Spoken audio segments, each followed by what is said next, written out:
இவர்களே ஓரணியில் இல்லாத போது 4 திசைக்கு 4 பேரா நின்றுகிட்டு இருக்கும்போது இவர்கள் எப்படி ஓரணியில் திரள்வார்கள்? இந்த திமுக 4 ஆண்டு ஆட்சியில இந்த ஊடகத்துறை அழிந்து போனதுதான் சாட்சி. இன்னைக்கு நீங்க இலவச பேர் பெண்களுக்கு விட்டுட்டோன்னு இவங்க சாதனை சொல்றாங்க. 3000 பஸ் ஓட வேண்டிய சென்னையில இன்னைக்கு 1800 பஸ் தான் ஓடுது.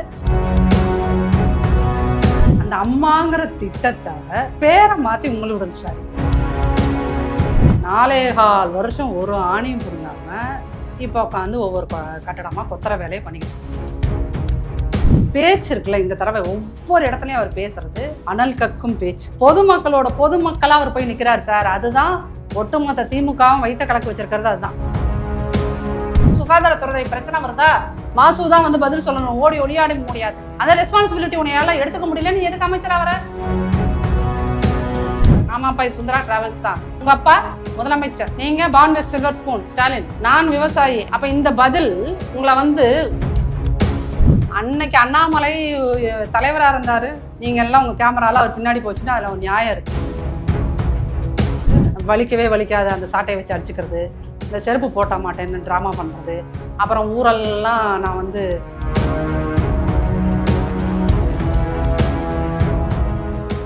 நியூஸ் ஸ்கொயர் தமிழ் நேயர்களுக்கு வணக்கம். இன்று நம்மோடு இணைந்திருப்பவர் அஇஅதிமுகவின் தகவல் தொழில்நுட்ப அணியின் சென்னை மண்டல இணை செயலாளர் நாச்சியால் சுகந்தி அவர்கள். வணக்கம் மேம். வணக்கம் மேம். இப்போ தமிழ்நாட்டில் ஓரணியில் தமிழ்நாடு அப்படின்னு சொல்லிட்டு திமுக அரசு ஒரு முன்னெடுப்பு எடுத்திருக்காங்க. தமிழ்நாடே ஓரணியில திரண்டு இருக்கா திமுகவோட?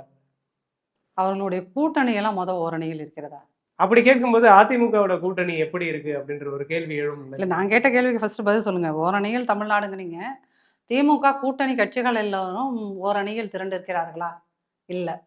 திருமானா ஒவ்வொரு நாளும் ஒரு விஷயத்த பேசிக்கிட்டு இருக்காரு. இன்னைக்கு அதிமுகவுக்கு வரவேற்பும் பாரு, அப்புறம் அடுத்த நாள் போய் திமுகவோட தான் நாங்கள் இன்னும் தொடர்ந்துட்டு இருக்கோம் அப்படிம்பாரு. அப்புறம் இன்னொரு நாள் திமுக நாங்கள் இல்லாமல் ஜெயிக்க முடியாது அப்படிம்பாரு. இந்த மாதிரி அங்கே ஓடிட்டு இருக்குது. கம்யூனிஸ்டுகள் இவர்களை திமுகவை குறித்து விமர்சனம் செய்து கொண்டே இருக்கிறார்கள். திமுகவோட ஆட்சி சரியில்லை அப்படிங்கிறத தோழர் சண்முகம் அவர்கள், மார்க்சிஸ்ட் சண்முகம் அவர்கள் ஒவ்வொரு விதமாக சொல்லிக்கிட்டே இருக்கிறாரு. இந்த பக்கம் இப்போ காங்கிரஸ் காமராஜர் மேலே கையை வச்சதுக்கப்புறம் காங்கிரஸ் அவர்களும் என்ன சொல்கிறாங்க? காங்கிரஸ்காரர்கள் இப்போது எனக்கு 17 எம்எல்ஏ போனாலும் பரவாயில்ல, என் தயவு இல்லைன்னா நீ ஆட்சியில் உட்கார முடியுமான்னு கேட்குறாங்க. இன்னும் யார்? அந்த இஸ்லாமிய கட்சிகள் மட்டும்தான் வாயை திறக்கல. மற்றவங்க எல்லாரும் பேசிட்டாங்க. ஏற்கனவே வேல்முருகன் திமுக ஆட்சி நல்லா இல்லைங்கிறத பல முறை மீடியாவில் சொல்லிட்டாரு, பத்திரிகைகளுக்கு பேட்டி கொடுத்துட்டாரு. அப்படிங்கும்போது இவர்களே ஓரணியில் இல்லாத போது, இவர்களுடைய கூட்டணி கட்சிகளே 14 பேருமே ஒரே அணியில் இல்லாத போது, இவர்களே 4 திசைக்கு 4 பேரா நின்றுகிட்டு இருக்கும்போது இவர்கள் எப்படி ஓரணியில் திரள்வார்கள்? நீங்க இப்படி சொல்றீங்க, ஆனா திருமாவளவன் அவர்கள் சொல்றதை பார்க்கும் பொழுது இந்த கூட்டணி இன்டாக்டா தான் இருக்கு அப்படின்னு சொல்றாரு. அப்போ அந்த கூட்டணி ஓரளவுக்கு ஒருங்கிணைந்து தான் இருக்குன்னு பார்க்க முடியுது இல்லையா? சரிப்பா, நம்ம வீட்டுக்குள்ள ஒற்றுமை இருக்குன்னு வச்சுக்கோங்க. அம்மா, அப்பா, மாமனார், மாமியார், மகள், மருமகன் எல்லாரும் ஒற்றுமையா இருக்காங்கன்னா, டெய்லி நம்ம வீட்டு வாசல்ல எங்கள் குடும்பம் ஒற்றுமையாக இருக்கிறது, எங்கள் குடும்பம் ஒற்றுமையாக இருக்குன்னு சொல்லி சத்தம் போட்டு சொல்லிக்கிட்டே இருப்பீங்களா? ஏன்னா அதற்கான கேள்வி எழுதுல. ஒரு பக்கம் கூட்டணிக்கு வாங்க அப்படின்னு சொல்லி அதிமுக தரப்புல கூப்பிடுறாங்க. அதனால அழுத்தம் திருத்தமாக அதே தலைவர் திருமாதான் என்ன சொல்றாரு? எங்களை கட்சி கொடியை கூட திமுக காரங்க ஏற்ற விட மாட்டேங்கிறாங்க சார் அப்படின்னு அவரே தான் பிரஸ்ல சொல்றாரு. வேற யாராவது சொல்றாங்களா? ஒன்று அவர் புலம்புறாரு, இல்லை அவர் கட்சியை சார்ந்த வேற யாராவது சேனல்ஸில் பேசிட்டு இருக்காங்க. ஏன்னா நீங்கள் கட்சி கொடியை கூட ஏற்ற விட மாட்டேங்கிறாங்க அப்படின்னு. அப்படிங்க இருக்கும்போது அவங்க கட்சியை கூடவே ஏற்ற விடாத சூழல்ல தான் விசிகே அவங்க ட்ரீட் பண்ணுறாங்க. அப்படிங்கிற போது நாங்கள் அவர்கள் சொல்வது எல்லாத்தையுமே உண்மையாக இருக்கும்னு நீங்கள் நம்பினீங்கன்னா ஓகே, ஒட்டுமொத்த தமிழ்நாடு ஏன் நம்பணும்? இருக்கு இல்லையா? அதுதான். அதனால அவங்க யாருமே ஓரணியில் இல்லை. திருமாவர்கள் பேசுவது இன்று ஒரு பேச்சு பேசுகிறார், நாளை ஒரு பேச்சு பேசுகிறார். அவருடைய பேச்சை அவரே வர வர சீரியஸாக எடுத்துக்கலைங்கிற மாதிரி தான் நான் பார்க்குறேன். சமீப காலம் கடந்த ஒரு 3 மாதமாக அவர் பேசுறது, இன்னைக்கு ஒரு பேச்சு, நாளைக்கு ஒரு பேச்சு, இன்னைக்கு ஒரு பேச்சாக பேசுகிறார். அதில் எதுவுமே அவருடைய பேச்சில், அவர் சொல்கின்ற ஒரு கருத்தில் அவர் நிலையாக இல்லை என்பது அவரே மிகவும் குழம்பி போயிருக்கிறார் அப்படிங்கிறது தான் காட்டுது. ஒருவேளை அதிமுக பக்கம் அவர் வருவாரோ அப்படின்ற ஒரு எதிர்பார்ப்பு இருக்கா அதிமுகவுக்கு? சார், அதிமுகவுக்கு எதிர் நீங்கள் ஒரு விஷயத்தை புரிஞ்சுக்கணும். அதிமுகவோடு எந்த கட்சி கூட்டணியில் சேர்ந்தாலும் அந்த கட்சிக்குத்தான் பலன் பெரிய அளவுக்கு. யாருக்கு பெரிய சாதகம் அப்படின்னா அது எந்த கட்சி அதிமுகவோடு வந்து கூட்டணி சேர்கிறார்களோ அவர்களுக்குத்தான் அது பெரும் பயனை விளைவிக்கும். அப்படிங்கும்போது அது விசிகே இருந்தாலும் சரி, இடதுசாரிகள் இருந்தாலும் சரி, அந்த இஸ்லாமிய கட்சிகளாக இருந்தாலும் சரி, அண்ணன் வேல்முருகனாக இருந்தாலும் சரி, யாரா இருந்தாலும் நீங்க அவர்கள் வந்து அதிமுகவோடு சேருவது அவர்களுக்காக ஒரு பெரும் பலனை அளிக்கும் அப்படிங்கிறத அவங்க புரிஞ்சுக்கிட்டாங்கன்னா they will come automatically. இங்க பாஜக இருக்கு அப்படின்றதுனால பாஜகவை தவிர்க்கணுன்றதுக்காக இந்த கூட்டணியில வராம விசிக போன்ற கட்சிகள் இருக்கு அப்படின்ற கேள்வி உங்களுக்கு எழுதா? சார், ஒரு உண்மையை நீங்க எல்லாருமே தெளிவா புரிஞ்சுக்கணும். கடந்த 25 ஆண்டுகளில், கடந்த கால் நூற்றாண்டு காலத்தில் காங்கிரஸையும் இடதுசாரிகளையும் தவிர்த்து மற்ற எல்லோருமே பாஜகவோடு கூட்டணி வைத்திருக்கிறார்கள். இன்னைக்கு நீங்க ஓவரா பேசுற வைகோவிலிருந்து எல்லாருமே காங்கிரஸ், கம்யூனிஸ்டுகள் தவிர மற்ற அத்துணை பேருமே பாஜகவோடு கூட்டணியில் இருந்தவர்கள் தான். இன்னைக்கு வந்து பாஜக உள்ள வந்துரும்னு பேசிக்கிட்டு இருக்க திமுகவும் பாஜகவோடு கூட்டணியில் இருந்து மந்திரி சபையில் இருந்து எல்லா பலனையும் அனுபவித்தவர்கள் தான். அதனால பாஜகன்னு நீங்க பயமுறுத்துறதோ இல்லை அச்சுறுத்துறதோ இனியும் மக்கள் ஈடுபட மாட்டாங்க, அதை கேட்டுக்க மாட்டாங்க. இப்போ திரும்ப வந்து நான் பாஜகவோடு சேர மாட்டேன் அப்படின்னு சொன்னார்னா, அவர் 2001 யார் கூட சேர்ந்து இருந்தார், எப்படி எம்எல்ஏ ஆனாருங்கிற ஹிஸ்ட்ரியெல்லாம் திருப்பி ஃபர்ஸ்ட்லேருந்து பேச வேண்டியிருக்கும். அப்போ இங்கே யாரும் பாஜகவோடு சேராதவர்கள் என்று யாருமே தமிழ்நாட்டில் இல்லை. ஒட்டுமொத்த இந்தியாவிலையும் காங்கிரஸ் மட்டும்தான் சேரல. அப்போ எல்லாரும் காங்கிரஸோடையோ பாஜகவோடையோ மாற்றி மாற்றி தான் சேர்ந்துக்கிட்டு இருக்காங்க. அதுதான் உண்மை. அதனால சும்மா பாஜகவோடு சேர்ந்து விடும், பாஜகவோடு அதிமுக சேர்ந்ததா அதிமுக இப்படி ஆகிவிடும் அப்படி ஆகிவிடும்னு இந்த ஜோசியம் சொல்கிறத நிறுத்திட்டாலே தமிழ்நாடு உருட்டுரும்.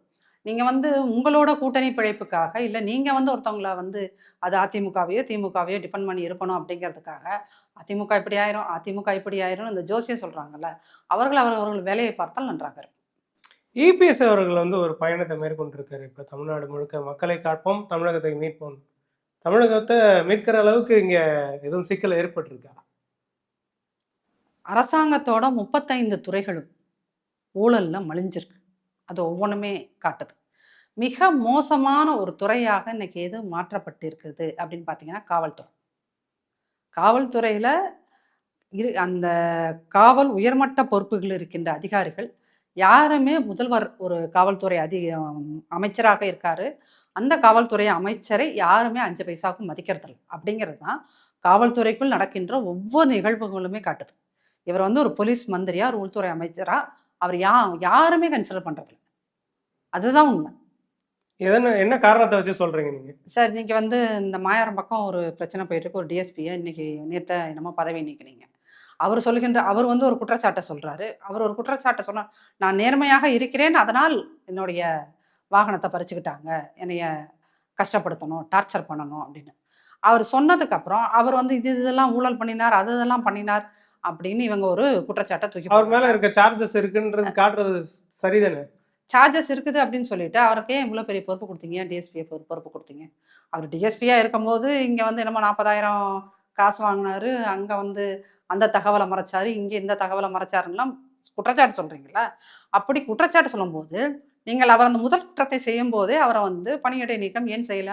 அன்னைக்கு சஸ்பெண்ட் பண்ணாம இன்னைக்கு சஸ்பெண்ட் பண்றதுக்கான காரணம் என்ன?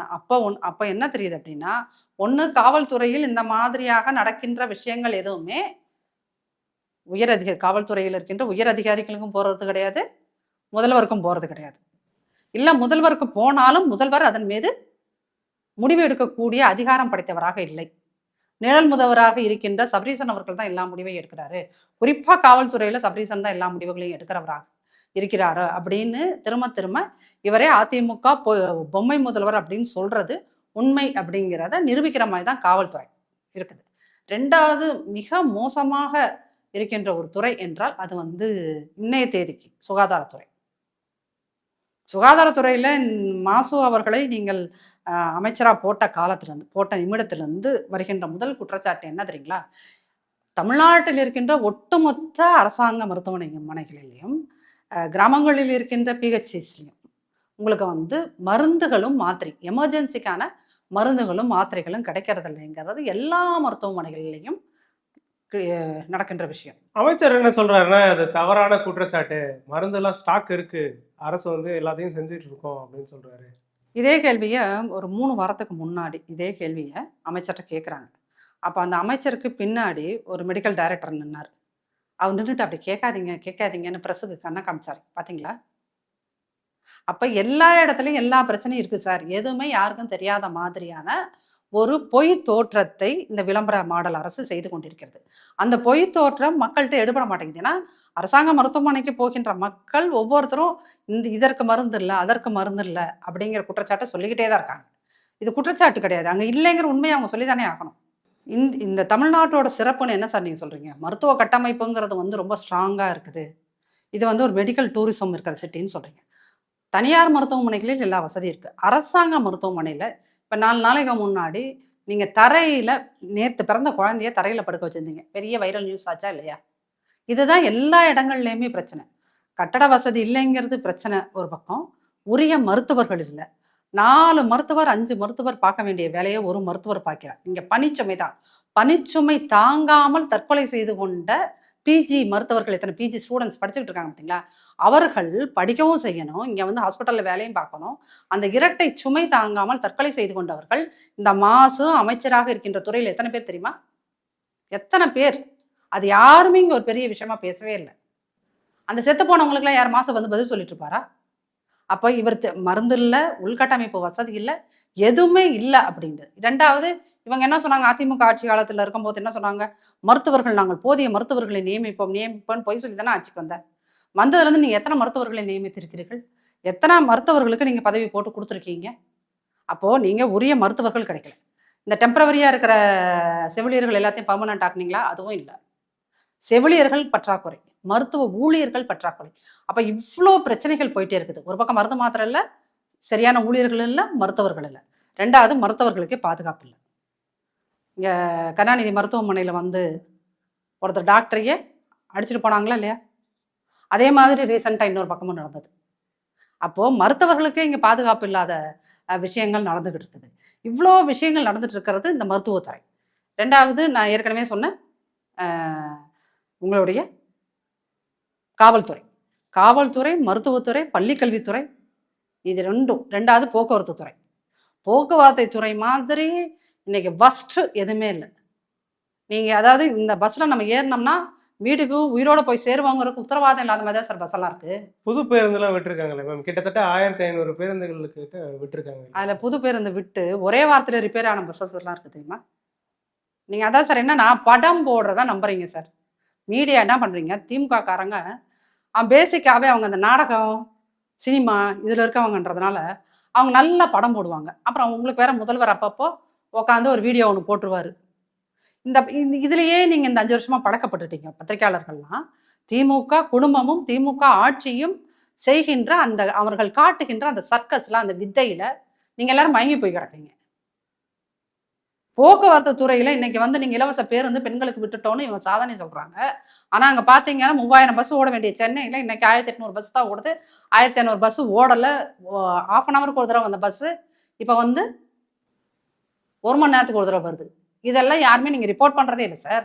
நீங்க எல்லாருமே திமுக அரசாங்கத்தின் தவறுகளை தாங்கி பிடிக்கிறீர்கள். நீங்க தாங்கி பிடிக்கிறேன்னு நான் உங்களுக்கு வினோத் சார சொல்லல. ஆனா ஒட்டுமொத்த ஊடகத்துறையும் நீங்க இந்த திமுக ஆட்சி 4 ஆண்டு ஆட்சியில இந்த ஊடகத்துறை அழிந்து போனதுதான் சாட்சி. திமுக ஆட்சியின் ஊழலுக்கு சாட்சி, ஊடகத்துறை அழிந்து போனதே சாட்சி. உண்மை அதுதான். எல்லா பத்திரிகையாளர்களும் உங்களிடம் நேர்மையாக உண்மையாக பேசக்கூடிய ஒரு பத்திரிகையாளர்கள் இருக்கிறீர்களா? திமுக ஜெய்ஜாங் கொட்டுறதுக்கு மட்டும்தான் இன்னைக்கு பத்திரிகையாளர்கள். பத்திரிகையாளர்னா அவன் திமுக காரன் தான். நான் திமுகவின் சொம்பு, நான் திமுகவின் அண்டான்னு பேசுறதுல நான் பெருமை கொள்கிறேன்னு சொல்ற மாதிரியான பத்திரிகையாளர்களை உருவாக்கி வைத்திருப்பது நீங்கள் ஒட்டுமொத்த பத்திரிகை துறையினும் இதயம் அருந்து போய்விட்டது, இதயம் செயல்படாமல் போய்விட்டது என்பதற்கான உதாரணம். அப்படிப்பட்ட பத்திரிகை துறையில இருந்து தான் நீங்களும் வந்திருக்கீங்க அப்படின்றதையும் இந்த நேரத்துல நான் சொல்லிக்கிறேன். அதனாலதான் சார் நான் அதிகமா வருத்தப்படுறேன். பத்திரிகையாளர்கள் ஏன் இந்த 5 ஆண்டு காலங்களில் இவ்வளவு மோசமா, இவ்வளவு கேடுகட்டதனமான பொய்களை சொல்லிக் கொண்டிருக்கிறீர்கள்? ஏன் இவ்வளவு பொய் சொல்றீங்க? ஏன் வந்து திமுக அரசின் தவறுகளை சுட்டி காட்டுவதற்கு இவ்வளவு தூரம் பயப்படுறீங்க? ஆனா அதிமுகவுல இல்லாத விஷயத்த ஊதி பெருசாக்குறதுன்னா வந்துடுறீங்க. எல்லாரும் வரிசை கட்டி வந்துட்டு இப்படியாமே அதிமுக அழிந்து போய் விடுமாமே, அதிமுக அப்படி ஆயிருமே. சார் இது வரைக்கும் இந்த 4.25 வருஷத்துல சரிங்களா, திங்கள்ல இருந்து வெள்ளி வரைக்கும் டிபேட் பண்றீங்களா? அப்படிங்கும்போது நீங்க ஒரு 1000 டிபேட் எல்லா நாளுமே நடத்திருக்கீங்க. போகுது. 1000 டிபேட் நடத்திருக்கீங்க. 1000 டிபேட்ல 999 டிபேட் எதை பத்தினது? அதிமுகவில் குழப்பம். அதிமுக பாஜகவோடு கூட்டணி சேருமா? சேர்ற வரைக்கும் அதை பத்தியே பேசிட்டு இருந்தீங்க. அதிமுகவில் செங்கோட்டையன் அமைச்சர் செங்கோட்டையன் அவர்கள் அங்க சட்டமன்றத்துக்குள்ளேயே இருந்தார். இவர்களெல்லாம் வெளியேறும் போது அவர் வெளியேறே இல்லை. இதெல்லாம் ஒரு டிபேட்டா சார்? இதெல்லாம் ஒரு டிபேட்டா? பத்திரிகை நீங்கள் ஜனநாயகத்தின் 4வது தூணை எப்படி வந்து சலிசலியா உடைச்சு வச்சிருக்கீங்க? 1999 டிபேட்டா அதிமுக. அதிமுகங்கிற கட்சி இல்லைன்னா இன்னைக்கு ஊடகவியலாளர்களுக்கு வேலையே இல்லை. உங்களுக்கு ஆக்சுவலி வந்து என்ன தெரியுமா? அன்னமிடும் கைகளாக அதிமுக இருக்குது. அதான் உண்மை. தமிழ்நாடு முதலமைச்சர் அவர்கள் வந்து ஓரணியில் தமிழ்நாடுன்னு ஒரு பரப்புரையை மேற்கொள்றதுக்காக அரசோட நலத்திட்டங்கள் எல்லாம் வீட்டுக்கே கொண்டு போய் சேர்க்கிறோம் அப்படின்னு சொல்லி ஒரு திட்டத்தை எடுத்திருக்காரு. அந்த முன்னெடுப்பு ஒரு பக்கம் பார்க்கும் பொழுது, இந்த பக்கம் வந்து அதிமுக பொதுச் செயலாளர் அவர்கள் வந்து தமிழ்நாடு முழுக்க மக்களை காப்போம், தமிழகத்தை மீட்போம் அப்படின்னு போயிருக்காரு. இந்த 2 திட்டங்களும் எந்த அளவுக்கு செயல்பாட்டுக்கு வரும், எந்த அளவுக்கு ஒரு இம்பாக்டை ஏற்படுத்த போகுது? இந்த ஓரணியில் தமிழ்நாடு, அப்புறம் உங்களுடன் ஸ்டாலின், இந்த டிராமாலாம் எப்போ நடக்குது? எங்களுடைய பொதுச் செயலாளர் இந்த மாதம் ஜூலை மாதம் 7ஆம் தேதி பயணம், முதல் சுற்றுப்பயணமாக கோவைக்கு கிளம்பியவுடன் அந்த கோவையில் பார்த்த கூட்டம் வந்து ஒட்டுமொத்த திமுகவை பதற வச்சிருச்சு, பயப்பட வச்சிருச்சு. அன்னைக்கு நைட்டு ஃபுல்லாக யாருக்கும் தூக்கம் இல்லை, சோறு இல்லை, தண்ணி இல்லை, அவ்வளோ பயந்தோன்னா அன்னைக்கு அடுத்த நாளே வந்து முதல்வர் எல்லா செயலாளர்களையும் கூப்பிட்டு, ஐஏஎஸ் ஆஃபீஸர்ஸையும் கூப்பிட்டு ஒரு கூட்டத்தை கூட்டுறார். கூட்டத்தை கூட்டிகிட்டு அதுக்கு அடுத்த நாள் அனௌன்ஸ் பண்ணுறார், ஓரணியில் தமிழ்நாடு, இந்த பக்கம் உங்களுடன் ஸ்டாலின். சரி, உங்களுடன் ஸ்டாலின் அப்படி என்னையா புதுசாக வினோதமாக பண்ணிட்டீங்கன்னு பார்த்தீங்கன்னா, எங்களுடைய அதிமுக ஆட்சி காலத்தில் நாங்கள் அம்மானு ஒரு திட்டம் செயல்படுத்தியிருந்தோம். அந்த அம்மாங்கிற திட்டத்தோட பேரை மாற்றி உங்களுடன் ஸ்டாலின். சரிங்களா? அதுவே யாரை பார்த்து காப்பி நிற்கிறீங்க? அதிமுக தான். அப்போ அதிமுக பார்த்து தான் திமுக எல்லா விஷயங்களையுமே செய்யுது. நீங்கள் இப்போ அதில் என்ன பண்ணுறீங்க? 4.25 வருஷம் ஒரு ஆணியும் பிடுங்காமல் இப்போ உட்காந்து ஒவ்வொரு கட்டடமாக கொத்தர வேலையை பண்ணிக்கிட்டு இருக்கீங்க. இதுதான் நடக்குது. நீங்கள் இன்னைக்கு போய் நான் ரேஷன் கார்டு இந்த உங்களுடன் ஸ்டாலின் திட்டத்தில் கேட்டால் எனக்கு கொடுத்துருவாங்க, இன்னைக்கு போய் நான் கரண்ட் சர்வீஸ் கேட்டால் கொடுத்துருவாங்க, இன்னைக்கு இந்த பிரச்சனைக்கு சால்வ் பண்ணி கொடுத்துருவாங்க, இன்னைக்கு எங்கள் சாக்கடையை க்ளீன் பண்ணிடுவாங்கன்னா, அப்போ 4.25 வருஷம் என்ன பண்ணிட்டு இருந்தீங்க? 4.25 வருஷம் வேகம் எடுக்கிறாங்கன்னு எடுத்துக்கலாம் இல்லையா? அப்போ இவ்வளோ நாள் வண்டி வந்து சைக்கிளை நின்ன இடத்துலயே ஓட்டிக்கிட்டு இருந்தீங்க. நின்ன இடத்துலயே சைக்கிளை ஓட்டிட்டு இன்னைக்கு தான் அந்த இதை எடுத்து விட்டீங்க, ஸ்டாண்ட் எடுத்து விட்டுட்டு சைக்கிளை தள்ளிட்டு போறீங்கன்னு அர்த்தமா? அப்போ இவ்வளோ நாள் இத்தனை ஆண்டுகளாக செயல்பட்டு இருந்தது. ஒருவேளை எங்கேயோ ஒரு சுணக்கம் இருந்ததுன்னா அதை நம்ம முடக்கி விடணும் அப்படின்றதுக்காக கூட செய்யலாம் இல்லையா அரசு திட்டம்? சார், நீங்கள் அதைத்தான் கேட்குறேன். ஏயா இது நீங்களே இண்டிவிஜுவலாக உங்கள் சுய புத்தியிலிருந்து பண்ண வேண்டியதானே?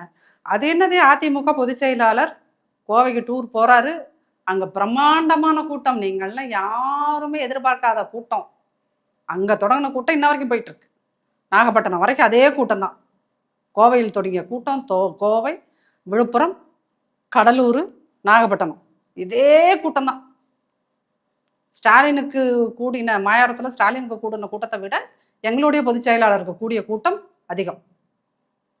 அதே மாயாவரத்தில் எங்கள் பொதுச் செயலாளர் கேட்கிறார், நாங்கள் என்ன செய்தோம், அதிமுக என்ன செய்ததுன்னு கேட்குறீங்களே ஸ்டாலின், இந்த மாயவரம் மயிலாடுதுறை மாவட்டமே இந்த மக்களுக்கு பரிசாக கொடுத்தது அதிமுக தான்றாரு. பதில் சொல்றதுக்கு உங்களுக்கு என்ன இருக்குது? என்ன இருக்குது உங்களுக்கு? அறிவிப்பெல்லாம் ஒரு பதில் ஆகிருமா? அறிவிப்பு ஒரு பதிலம். அதே இதில் தான் சொல்றாரு. அதே இதில் தான் என்ன சொல்றாரு, இந்த மயிலாடுதுறையின் மருமகன் நான் தான். எப்போ 21 வயசுல போய் நின்றுட்டு மயிலாடுதுறையின் மருமகன் நான் தான் அப்படிங்கிறாரு. அப்போதான் சொல்றாரு, இந்த மயிலாடுதுறையின் மருமகன் என்ன பண்ணாரு, ஒட்டுமொத்த டெல்டா மண்டலத்துக்கும் சுடுகாடாக்க வழி சொன்னார். ஒட்டுமொத்த டெல்டா மண்டலத்தையும் சுடுகாடாக்க கையெழுத்து போட்டார் ஸ்டாலின்.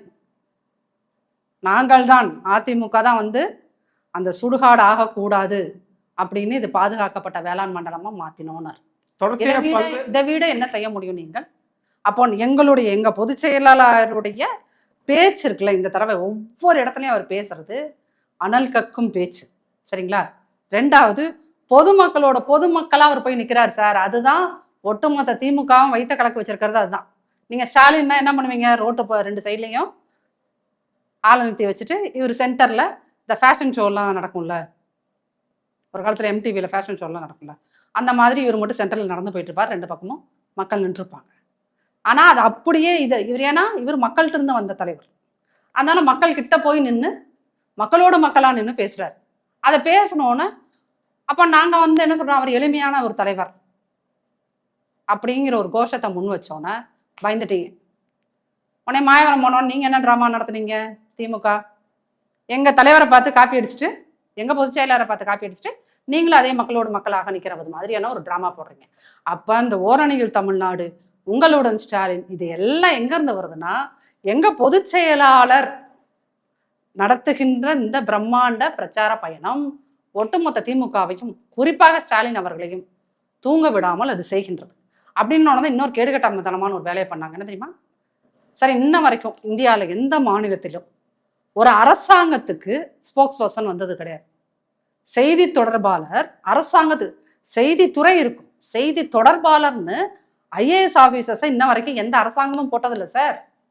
ஆனா நீங்க திமுக எங்களுடைய பிரச்சார பயணத்தை பார்த்து அதில் கூடுகின்ற விஷயங்களை மக்களை பார்த்து அந்த பாய் பாய் ஸ்டாலின் அந்த கோஷத்தை பார்த்து பயந்துட்டு நீங்க என்ன பண்றீங்க? 4 செய்தி தொடர்பாளர்கள் யாரு? உங்களுக்கு ஃபேவரா வேலை பார்க்குற IAS ஆபீசர்ஸ்.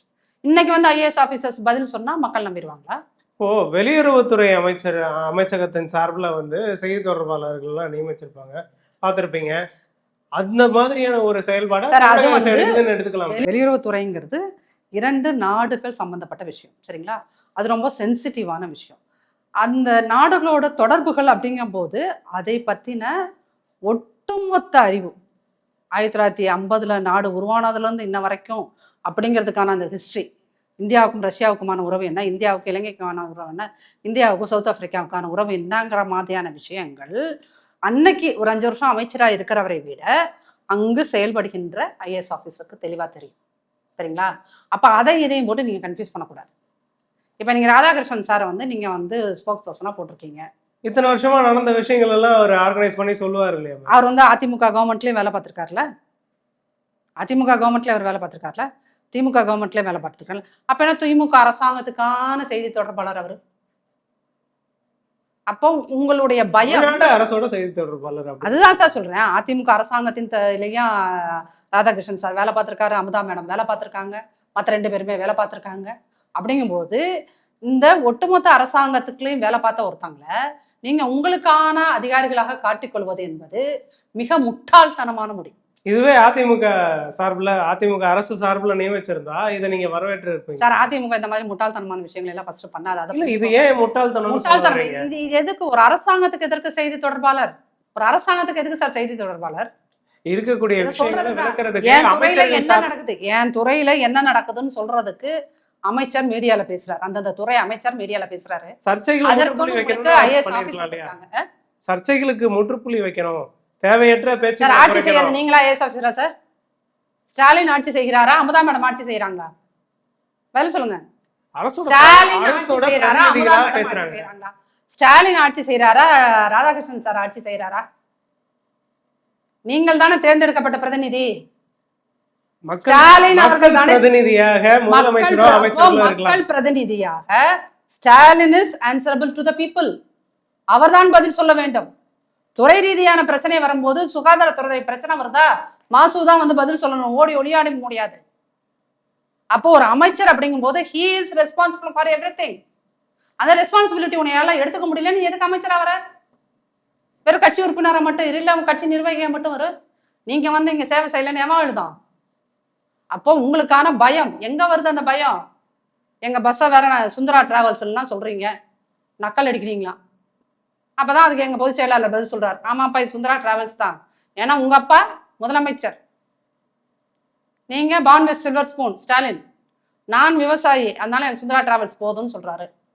அப்ப இந்த பதில் உங்களை வந்து முகத்திலேயே பறையன்னு அரைஞ்ச மாதிரி இருக்கா இல்லையா?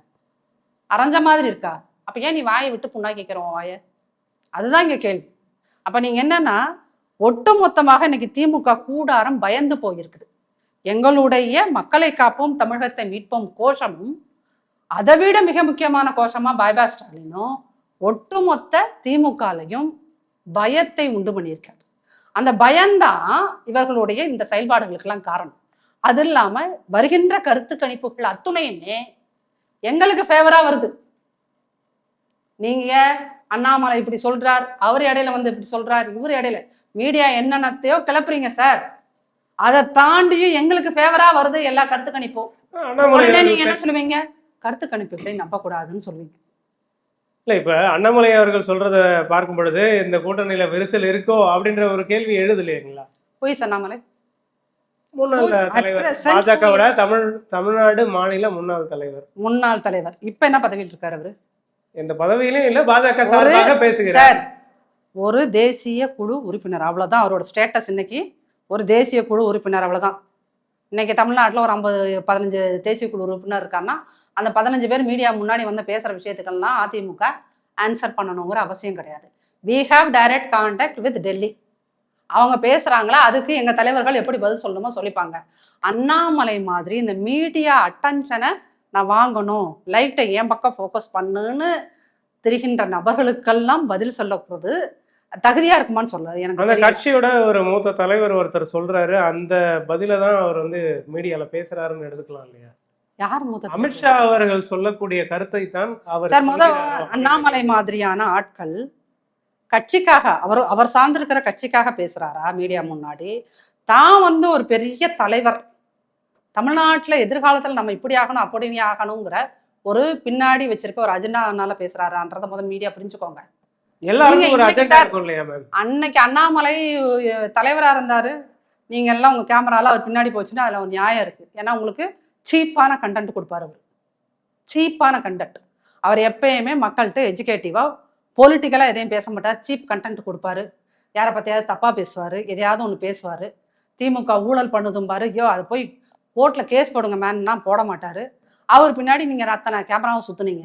இன்னைக்கு எதுக்கு சுத்துறீங்க? ஏன்னா இன்னைக்கு மீடியாவுக்கு ஒரு சீப் கண்டென்ட் வேணும். அந்த சீப் கண்டென்ட் கொடுக்குற ஆள் தான் வந்து Annamalai. Annamalai if he is really a leader என்ன பண்ணணும்? கன்ஸ்ட்ரக்டிவா பேசணும். மீடியா போய் சொல்லிக் கொடுங்க, இன்க்ளூசிவ் பாலிடிக்ஸ்னா என்னென்ன இருந்தாலும் சொல்லிக் கொடுங்க. வந்து எப்போ பார்த்தாலும் நீ வந்து டிவைட் அண்ட் ரூல், எங்க போனாலும் இந்த வேலை தான். உன் பார்ட்டிக்குள்ளேயும் டிவைட் அண்ட் ரூல். அண்ணாமலை யாரு? உன் பார்ட்டிக்குள்ள வந்த உடனே உன் பார்ட்டியில் இருக்கிற ஒருத்தரோட அந்தரங்க வீடியோ வெளியிடுற அவர் நிஜமாலே ஒரு லீடர் மெட்டீரியலா? அந்த மாதிரி ஒருத்தருக்கெல்லாம் செலவு பண்ணி பதில் சொல்றது it's waste of energy and time. நான் அதை அப்படித்தான் பாக்குறேன். அதனால I have no respect on him. அதனால நான் பதில் சொல்றதே வேஸ்ட் நினைக்கிறேன். அவங்க இங்க இருக்கக்கூடிய அமைச்சர்களையும் குறை சொல்லலாம் இல்லையா? நீங்க ஒரு தலைவரை சொல்றீங்க அப்படின்றப்போ எங்க கட்சியில இருக்கக்கூடிய தலைவரை வந்து நீங்க சொல்லிட்டீங்க, உங்க கட்சியில இருக்கக்கூடிய குறைகளை பார்க்கலாமே அப்படின்னு கூட புகார் எழுப்பலாம் இல்லையா? இல்ல, அவரு வந்து என்ன புகார் சொல்ல முடியுங்களா?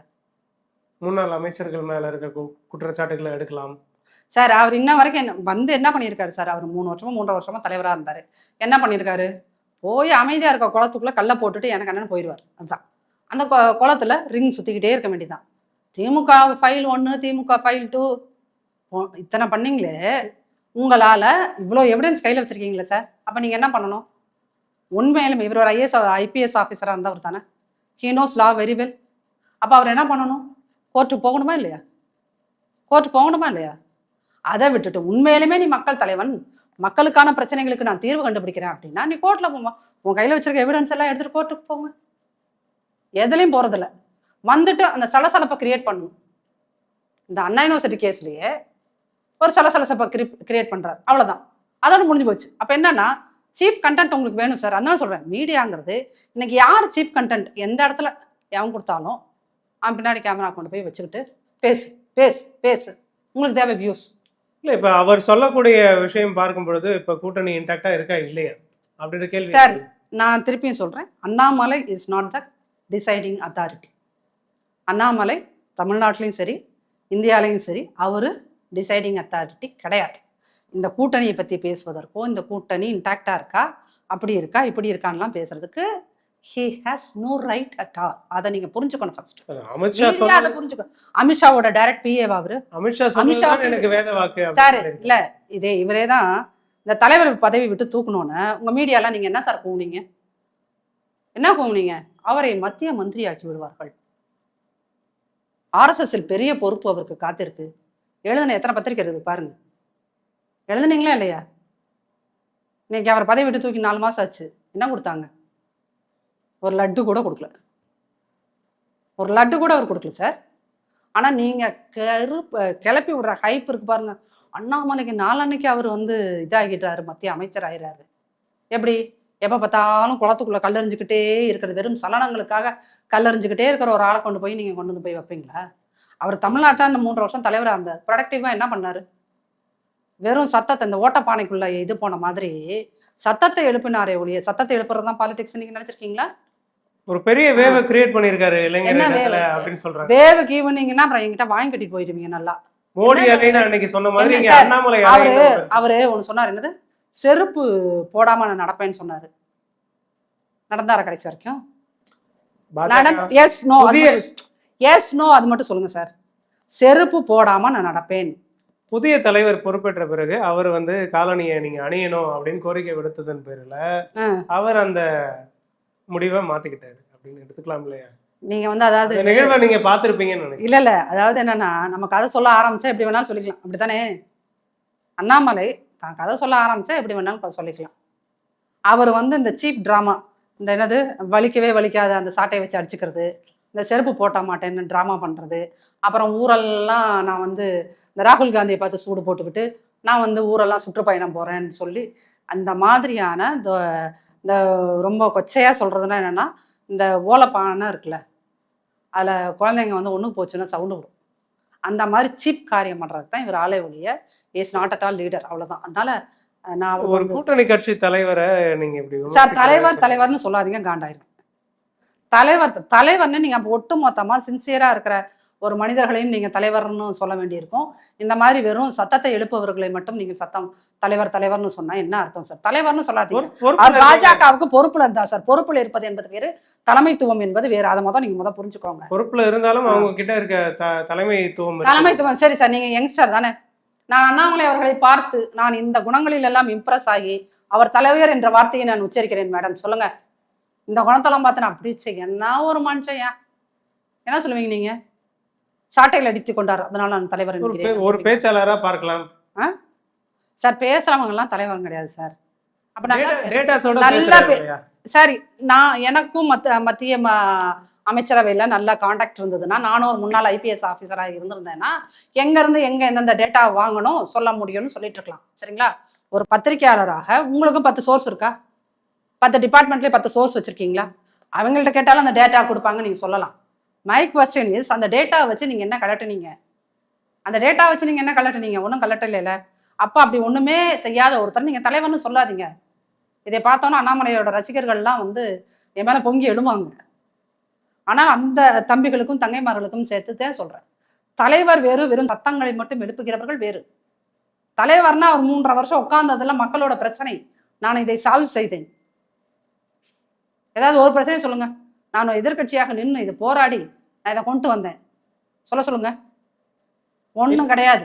எனக்கு இப்ப என்னோட கேள்வி என்னன்னா, இப்ப அதிமுக கூட்டணியில பாஜக நீடிக்குமா, இல்ல திடீர்னு கூட்டணி முறிவு ஏற்பட்டு அன்றைக்கு சொன்னது போல 2024ஆம் ஆண்டு தேர்தலுக்கு முன்னாடி அதிமுக கூட்டணியை விட்டு வெளியில வந்தீங்க, அது போல மீண்டும் நிகழ வாய்ப்பு இருக்கா? இல்ல ஒருவேளை தாவைக்கா போன்ற கட்சிகளோ இல்ல நாத்தாக்கா போன்ற கட்சிகளோ அந்த கட்சிகளோட கூட்டணியை அதிமுக அமைக்குமா? ஏன்னா எடப்பாடி கே பழனிசாமி அவர்கள் வந்து ஒரு விஷயத்த சொல்லியிருந்தாரு, பிரம்மாண்டமான ஒரு கட்சி வந்து சேரப்போகுது அப்படின்னு சொல்லியிருக்காரு. நான் இதுக்கு முன்னாடி ஒரு பதில் சொன்னேன், நீங்க சிரிச்சிங்க. வேற அதுக்கு மீடியாவுக்கு நீங்க சோறு போடுறது அன்னலட்சுமி அதிமுக தான். பாருங்க, இந்த பாஜகவோட கூட்டணி சேரும்னு மீடியா தான் கிளப்புனீங்க. இப்போ சேர்ந்தாச்சு. சேர்ந்த உடனே பாஜகவும் அதிமுகவும் பிரியுமா. உங்க அஜெண்டா தான் என்ன சார்? என்னதான் மீடியாவோட அஜெண்டா? ப்ளீஸ் டெல் மீ, என்னதான் உங்க அஜெண்டா? 6 மாசத்துக்கு முன்னாடி வரைக்கும் அதிமுக பாஜக கூட்டணி சேருமா? எந்த டிவி 7 மணிக்கு மேலே தர எல்லாரும் ஒரு கோட் ஷூட்டை போட்டு வச்சிருக்காங்க, 6 பெட்டியில வந்து உட்காந்துக்கிறாங்க. இதே தான் சார், சேர்ந்துருவாங்க சார், சேர மாட்டாங்க சார், சேருவாங்க சார், சேர மாட்டாங்க சார். 6 மாசமா பேசுனீங்க, ஒரு நேரடிவா செட் பண்ணீங்க. இப்போ சேர்ந்தாச்சு, நீங்கள் எல்லாம் விருப்பப்பட்டது போல் சேர்ந்தாச்சு. சேர்ந்தோன்னே சார் எப்போ சார் பிரிவீங்க? அதான் நான் சொல்றேனே, உங்களுக்கு இந்த செய்திகள் தருவதும் இன்னைக்கு அதிமுக இல்லைன்னா இங்க நெறியாளர்கள், தொலைக்காட்சி விவாதங்கள் நெறியாளர்னு ஒரு வகையே தொலைஞ்சு போயிடும் சார். அதனால நீங்க இந்த கேட்குற கேள்வியெல்லாம் கேட்டுக்கிட்டே இருங்க. இதே மாதிரி கூட்டணி சேருமா, முடிஞ்சு போச்சு, அடுத்த கூட்டணி பிரியுமா, ம் உங்களோட அஜெண்டா என்னவோ அந்த அஜெண்டாக்கெல்லாம் வேலை பார்க்கறது அதிமுகவோட வேலை கிடையாது, அதை புரிஞ்சுக்கோங்க. மீடியாவோட யாருக்கும் பெரிய அஜெண்டாவுக்கு அஜெண்டாலாம் கிடையாது. அதாவது நான் அவர் சொல்றது பேசக்கூடிய கருத்துல இருந்து நம்ம கேள்வி கேட்கிறோம், வேற சரியா? ஒண்ணும் கிடையாது. வேற ஒரு கட்சி, பிரம்மாண்டமான ஒரு கட்சி வந்து சேரும் அப்படின்னா அது இந்த கட்சியா இருக்குமா அந்த கட்சியா இருக்குமான்னு நீங்களே யூகிச்சுக்கோங்க, உங்க சோர்ஸ்ல நீங்களே விசாரிங்க. ஆனா ஏதோ ஒரு கட்சி வந்து சேருது. ஸோ ஏதோ ஒரு கட்சி வந்து சேருது அப்படின்னா அதுதான் எந்த கட்சி அது ஏதோ லெட்டர் பேட் கட்சி கிடையாது, அவ்வளவுதான். லெட்டர் பேட் கட்சி கிடையாது. திமுகவில் சேர்க்கிற மாதிரி லெட்டர் பேட் கட்சிகள் கிடையாதுங்க. நிச்சயமாக ஒரு பிரம்மாண்ட கட்சி வந்து சேரும். சேர்ந்ததுக்கு அப்புறம் பாருங்க. அதுக்குள்ள வந்து உங்களுக்கு எல்லாம் ஏன் சஸ்பென்ஸ் தாங்க முடியாது. வெயிட் அண்ட் சீ. பல்வேறு கேள்விகளுக்கு பதிலளிச்சீங்க. மிக்க நன்றி. நன்றி.